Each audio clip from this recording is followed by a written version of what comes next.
Bwana Mungu wako kwa nchi nzuri aliyokupa.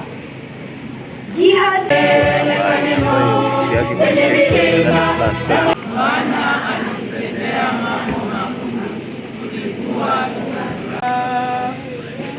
Bwana alipotendea mambo makuu. That was an external force. Wetu wa grade 6 na standard 8. Kabla sijatoa hotuba yangu kwa lugha ya Kiingereza, nachukua pia fursa hii kuwashukuru sana walimu wetu, wazazi wa shule hii na wakazi wa Mumias West na Kakamega County kwa ujumla kwa kura ambazo mlinipa tarehe 29 mwezi wa 8. Najua kura ambayo ilipigwa ilikuwa kura ambayo imeweka Kakamega on the global map, kwa sababu mlitaka kiongozi bora na sio bora kiongozi. Jambo la pili, pia nimekuja hapa kama mzazi. Niko hapa na vijana wawili. Kijana ambaye tumekuja shughuli ya leo hapa ni kijana wangu wa tatu ambaye anaitwa Christian Baraza, ambaye ako grade 6T, na yeye ni mmoja wao tainiwa wetu ambao tunawasherehekea siku ya leo. Christian, popote ambapo upo, tafadhali simama ili wazazi wengine wakuone. Chris.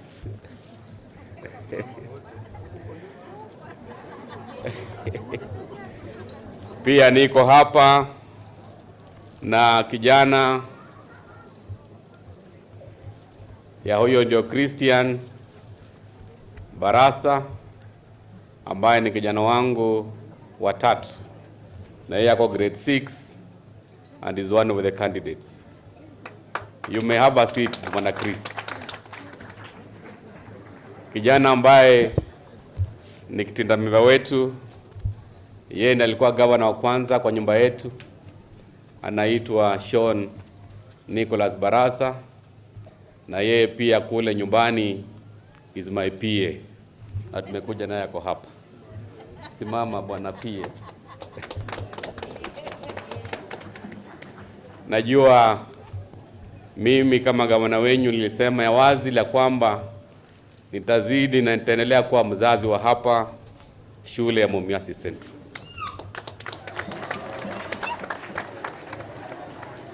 Siku ya campaign tulikuwa tunasema Baraza akiwa governor atatoa watoto wake hapa Mumias Central. I want to proclaim today my humility is my complication. My simplicity is my complication. And that is why my sons will always be here. And we already have one who is doing very well in Alliance. Alikuwa hapa, one of the top students 4 years ago, anaitwa Thorn Kasili Baraza. I want to celebrate this school for the good performance ambayo imekuwa nayo miaka ambayo zimepita. Jambo la pili, pia nashukuru sana wakazi wa Mumias West, asua sana wakazi wa Mumias Central kwa kazi nzuri ambayo mlifanya kwa kutupa MCA wa nguvu ambaye ni Mheshimiwa Aliokomba. Najua Mheshimiwa, yeye tumefanya bidii na tumesemezana ya kwamba lazima County Assembly ifanye kazi na executive ili tupata maendeleo hapa.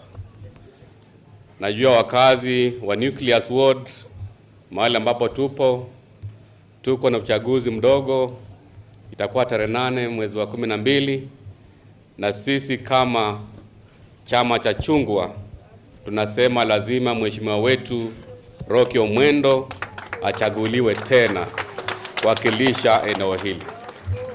We are going to do everything possible kuhakikisha mheshimiwa Rocky Omwendo amechaguliwa kama MCA wa eneo hili.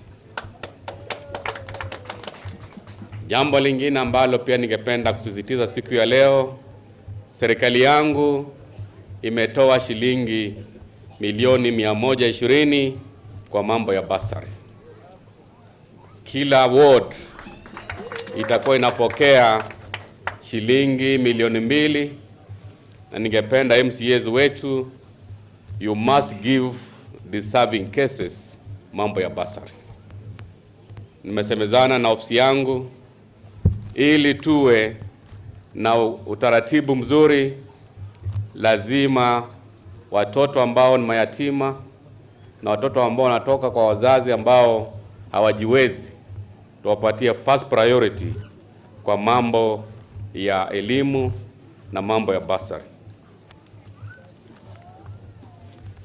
Hivi sasa najua tuko na shughuli mingi, lakini leo ni siku maalum, na pia nashukuru Father for being time conscious na kutupa muda wa kushirikisha misa hii na pia kujiunga na wazazi wenzangu katika hafla hii ya prayer day ya watoto wetu wa grade 6 na pia standard 8. Niruhusu nisome hotuba yangu ambayo nilikuwa nimetayarisha kwa siku ya leo, ambayo itakuwa fupi sana. Today marks a very important day in the academic calendar of this school, Mumias Central Primary School, as we assemble here to dedicate our sons and daughters, both in grade 6 and standard 8, not forgetting the Form 4 candidates in Kakamega County and the entire Republic of Kenya, wishing them success in the forthcoming national examinations. As a matter of a school background, as you are all aware, Mumias Central Primary School was started by Mumias Sugar Company in 1988, and in order to decongest Mumias Complex Primary School. The school has always emerged among the best performers nationally in academics, having achieved the best mean score of 393 in KCP of 2003. Tujipigie makofi. The school has also excelled in sports, drama, and music up to the national level. Mumias Central Primary School alumni who have excelled in this school include, number 1, Dr. Shadrach Shabanga, who works at Kenyatta National Hospital. Dr. Boniface Chitai, who works at Nairobi Hospital. Captain Paul Mutanda, who is a pilot in the United States of America Air Force One. We have engineers, we have judges, accountants, great journalists, businessmen, farmers, artists, and sportsmen. The list is endless. 2 quotations for the 2022 candidates. Number 1, by Gail Davis, American Olympic champion in track and field. And he said, "Keep your dream alive. Understand to achieve anything requires faith and belief in yourself. Vision, hard work, determination, and dedication. Remember, all things are possible for those who believe." Najua Father pia alikuwa ametueleza ile story ya Zacchaeus na alikuwa na imani. He was focused. So you, my dear candidates, I want you to be focused so that come next week, baada mtihani tutakuja hapa in 2023 to celebrate Mumias Central as the top school in the Western region. The second quotation by Leslie Calvin Brown, American politician and motivational speaker. Wanting something is not enough. You must hunger for it. Your motivation must be absolutely compelling in order to overcome the obstacles that will invariably come your way. I want to highlight some of the development and achievements we have achieved as a county in the Department of Education. ECD Directorate, the county government has constructed 313 ECD centers to completion at a cost of 365 million shillings. And one of the beneficiaries of the ECD centers is Mumias Central Primary School. I also want to assure the headmaster that because of the population increase in the number of ECD pupils, the county will allocate more funds so that we can have 2 more ECD classrooms at Mumias Central Primary School. Najua walimu wangu wa ECD are smiling all the way to the bank, having implemented the scheme of service that has put our ECD teachers on permanent and punishable terms. I want to commit that will be the way to go. Na pia we are going to improve on the infrastructure in our ECD centers. Each child in our ECD is entitled to a capitation of 1,000 shillings. We are also putting up infrastructure in 9 ECD centers at a cost of 36 million shillings and renovating 15 others at a cost of 18 million shillings. A total capitation of 62 million has been disbursed to all the learners in the 917 public ECD centers in this financial year.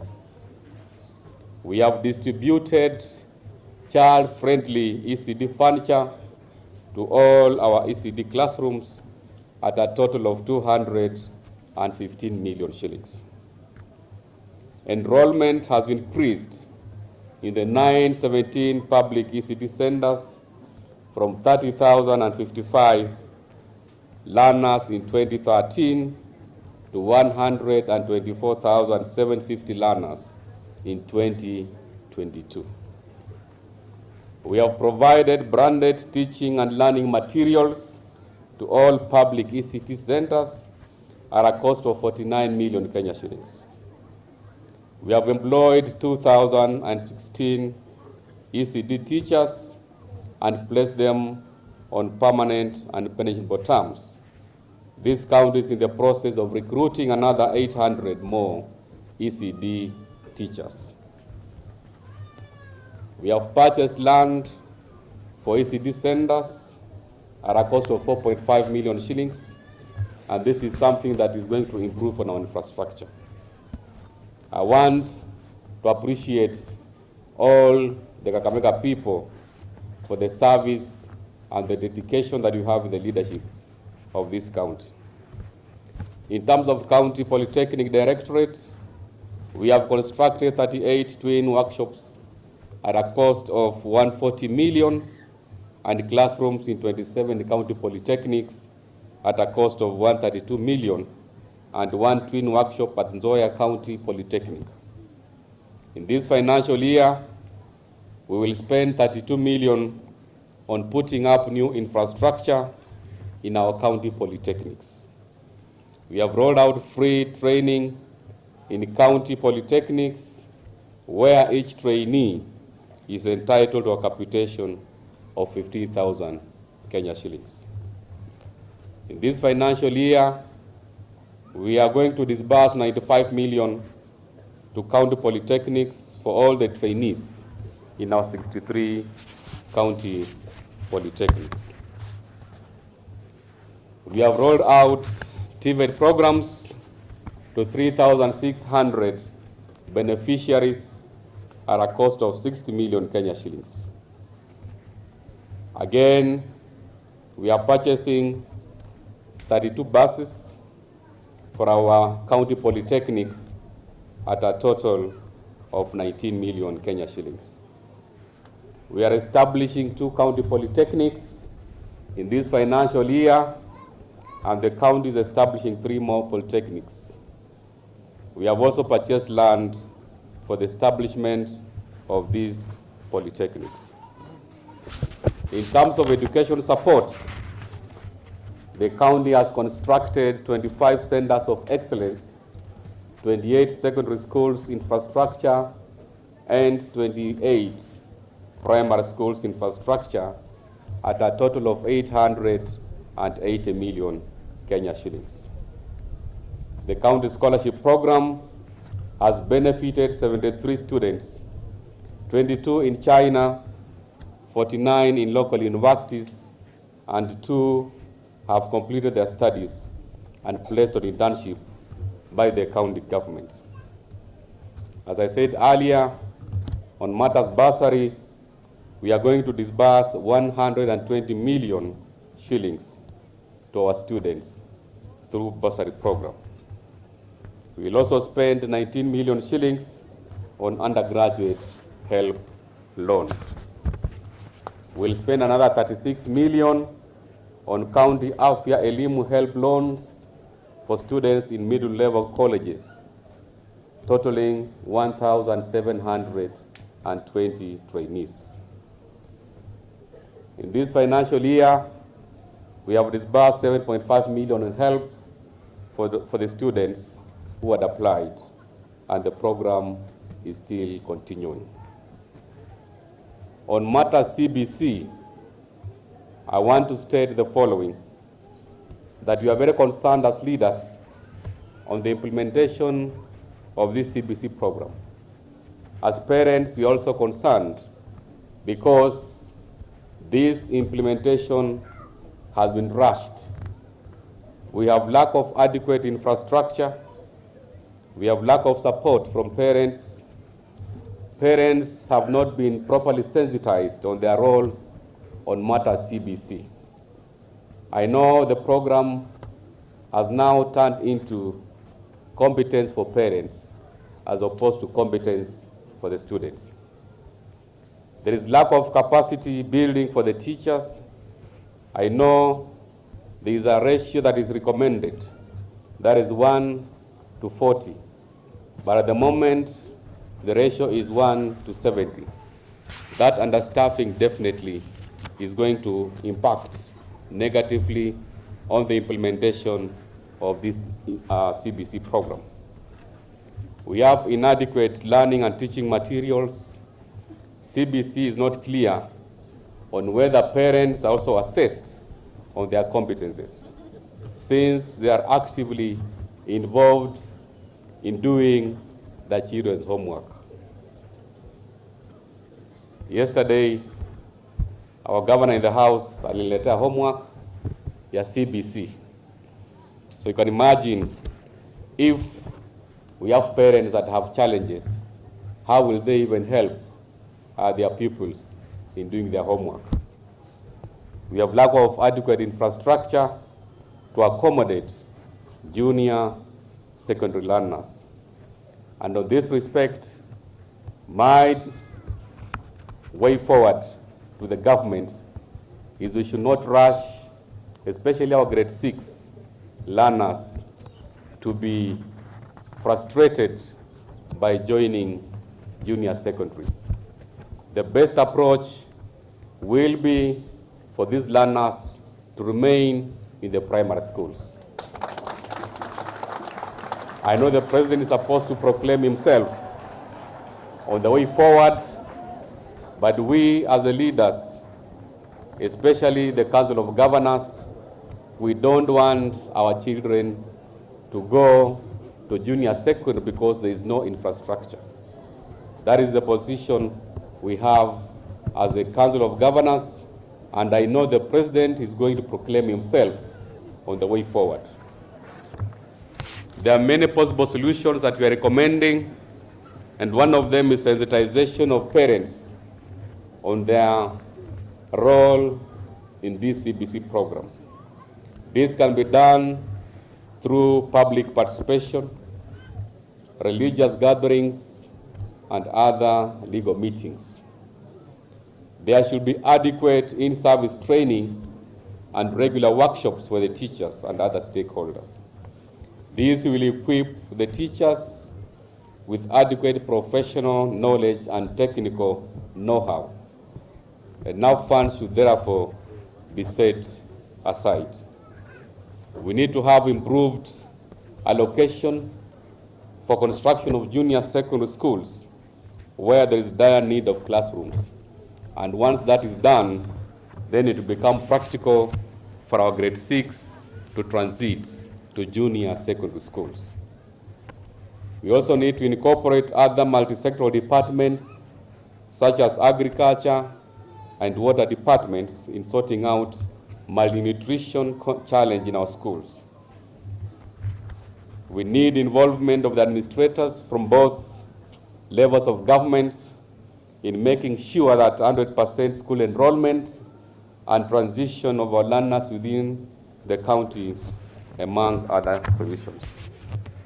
Our clarion call as the Council of Governors, where I serve as the chairman of the Finance and Economic Planning Committee, we demand that the national government relinquishes to county governments all devolved functions together with corresponding resources as enshrined in Part 2 of the 4th schedule of the Constitution.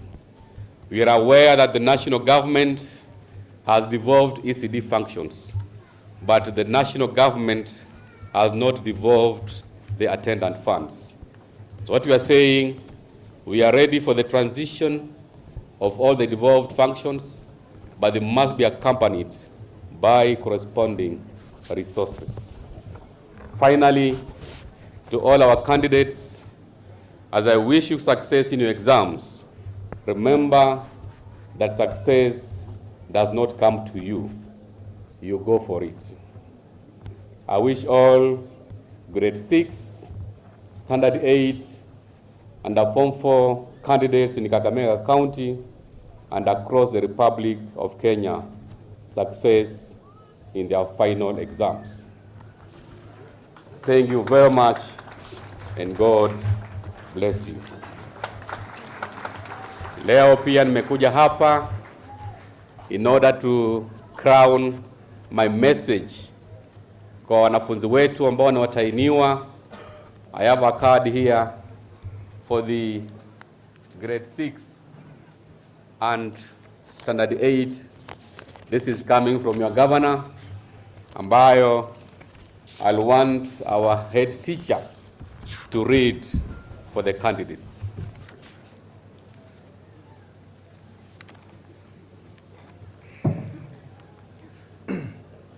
To all candidates grade 6 and standard 8 Mumia Central Primary School, may you fulfill the goals you cherished in your heart.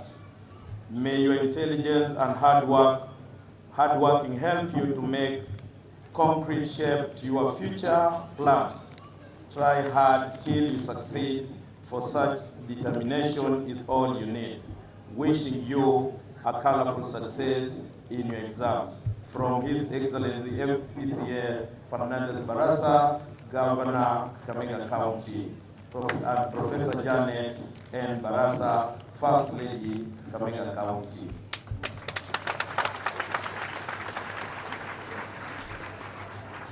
Pili, in order to ensure that wanafunzi wetu they don't go hungry, leo nimekuja na shilingi